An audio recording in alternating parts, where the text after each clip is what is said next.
Dadan Hairul Rohmana. Pekerjaan saya sehari-hari sebagai PNS di Departemen Keuangan di Badan Kebijakan Fiskal. Untuk bank sampah, ya sebetulnya begini, kita itu semua manusia, selama manusia hidup pasti mengeluarkan sampah. Nah, sampah ini juga tanggung jawab, bukan hanya tahu itu sendiri, tapi tanggung jawab semuanya. Nah, dalam hal ini sehubungan dengan makin berkembangnya sampah khususnya di lingkungan dan khususnya di lingkungan sendiri, umumnya di Kota Tangerang Selatan, menurut informasi bahwa Tangerang Selatan itu sekitar 400 sampai 800 ton sehari untuk membuang sampah ke tempat pembuangan sampah TPS di Cipecang. Nah, dalam hal ini saya berpikir bagaimana caranya supaya sampah ini tidak sampai ke Cipecang. Nah, diusahakan cara yang terbaik menurut lingkungan, juga didukung dengan berbagai macam keputusan yang diambil sama Dinas Lingkungan Hidup di Kota Tangerang Selatan. Dibentuklah bank sampah. Sesudahnya kita berpikir bahwa masyarakat sudah bisa memilah sampah, yang diutamakan itu masyarakat berani dan bisa tanggung jawab untuk bisa memilahkan sampah dari rumah. Itu yang utama. Nah, yang kedua yaitu poinnya itu masyarakat bisa menyetor sampah. Mana sampah organik, mana sampah anorganik. Kalau bicara bank sampah, ya terus terang memang bicaranya tentang sampah anorganik. Tetapi yang selama ini yang jadi masalah di lingkungan lagi adalah sampah organik. Sampah organik ini adalah sampah yang paling menurut orang lain menjijikan, bahkan bau segala macam, padahal nggak sadar sampah itu dari mana, dari kita sendiri. Nah, untuk itu kami dari Bank Sampah Bakti Bersama mencoba selain kita menampung sampah-sampah anorganik, menampung juga sampah organik dengan cara memelihara maggot. Alhamdulillah maggot sampai saat ini sudah sama-sama berjalan selama 2 tahun, dan kita sini sudah banyak teman-teman yang belajar maggot di sini. Selain belajar juga kalau datang ke bank sampah, ke rumah maggot Bank Sampah Bakti Bersama, bisa dapat telur, bisa dapat juga prapupa. Maggot itu makanannya sampah. Nah, sampah ini khususnya di rumah maggot Bank Sampah Bakti Bersama, makanannya sampah yang diperlukan sehari-hari itu, kalau semua biopon ini penuh terisi maggot, kita menghabiskan sehari sampai 4 kuintal. Nah, sampahnya itu dihasilkan dari seluruh warga yang ada di sini, yang setor kepada kita. Bisa Bapak lihat nanti bergelantungan di depan-depan pagar. Bahkan kita juga bisa kerjasama sama warteg-warteg sudah setor ke sini. Juga kita juga bekerja sama tukang-tukang nanas yang suka buka nanas di pinggir-pinggir jalan. Bisa dibuktikan seperti itu.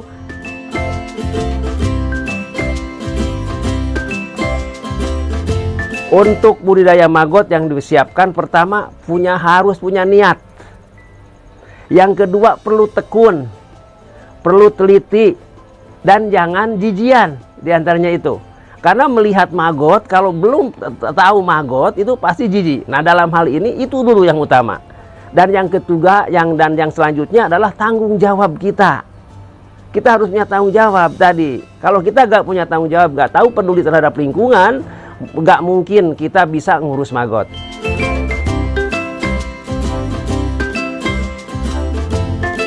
Untuk maggot, sebetulnya maggot itu sesudahnya kita dari mulai telur itu sekitar, telur itu sebetulnya 4 jam juga sudah netas. Nah, sesudahnya 4 jam kita nanti bisa jadi babynya maggot, diurus sampai 4 hari.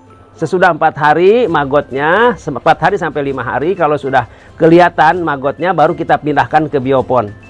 Nah, sesudah di biopon baru kita kasih makan agak lumayan banyak. Nah, kalau memang sudah makannya sudah banyak, ya sampai 10 hari udah bisa dikonsumsi untuk pakan ternak. 10 hari sampai 18 hari sampai 22 hari itu cukup bagus untuk ternak.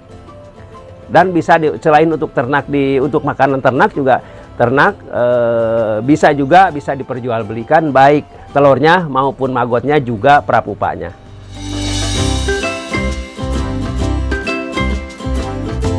Untuk sampah, perhitungan selama ini belum dipastikan, tetapi yang biasa saya percoba, dalam 1 kilo sampah, dalam 1 kilo maggot itu memerlukan 3 kilo sampah. Itu untuk satu hari. Ya, kita bayangkan kalau kita punya 2 kilo berarti sudah 6 kilo dan selanjutnya seperti itu. Bagaimana keperluan sampah kita sehari-hari kalau kita bisa mendapatkan 10, 100 sampai 200 kilo. Dalam 1 gram itu kita kira-kira menghasilkan sekitar 5.000 maggot. Nah, 20%-nya minimal mati, berarti yang tertinggal tinggal 80%. Jadi tantangan dari mulai kecil aja sudah kelihatan. Tantangannya pasti ada ya, tadi dari mulai pertama, yang kedua, dan kemudian pakan. Pakan juga menjadi tantangan karena maggot itu bukan hanya memerlukan karbohidrat, juga memerlukan protein dan memerlukan vitamin C-nya. Jadi kalau semua tercukupi, baik karbohidrat, vitamin C-nya, juga protein, insya Allah maggot cukup sehat dan bisa cepat perkembangannya.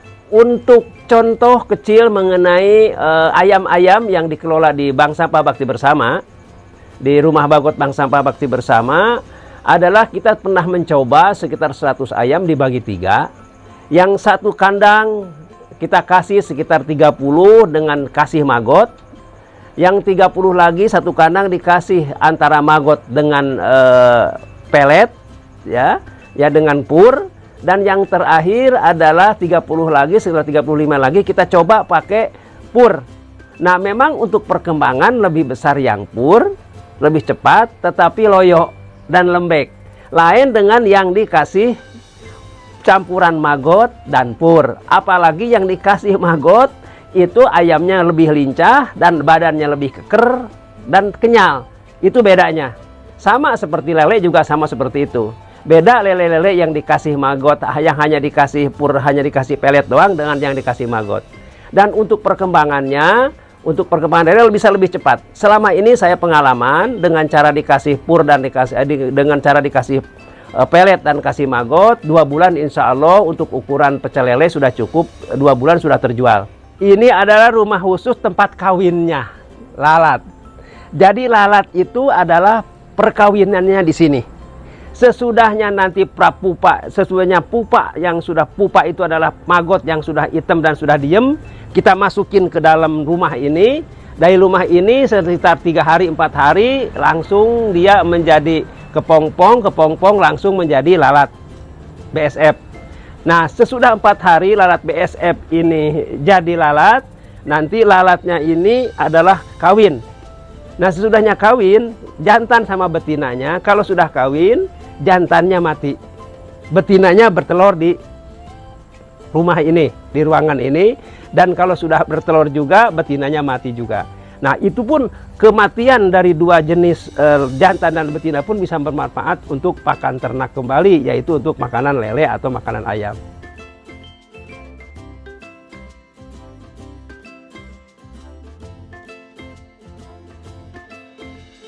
Harapan ke depan, insya Allah, kalau semua masyarakat sudah punya tanggung jawab terhadap sampah, dan sampah itu ternyata menjadi berkah bagi masyarakat khususnya dan bagi kita seluruhnya, sehingga mudah-mudahan seluruh instansi, seluruh lembaga yang ada di Kota Tangerang Selatan, yuk sama-sama kita berangkat, punya niat untuk membangun lingkungan kita ke arah lingkungan yang lebih bagus dengan cara berbagai macam pelatihan untuk menyelesaikan permasalahan lingkungan kita pelajari dan kita cari terus informasinya. Mudah-mudahan dengan cara pengelolaan bank sampah dan kita dengan ngurus maggot, insya Allah sampah di Tangerang Selatan akan kurang dan mudah-mudahan bisa hilang.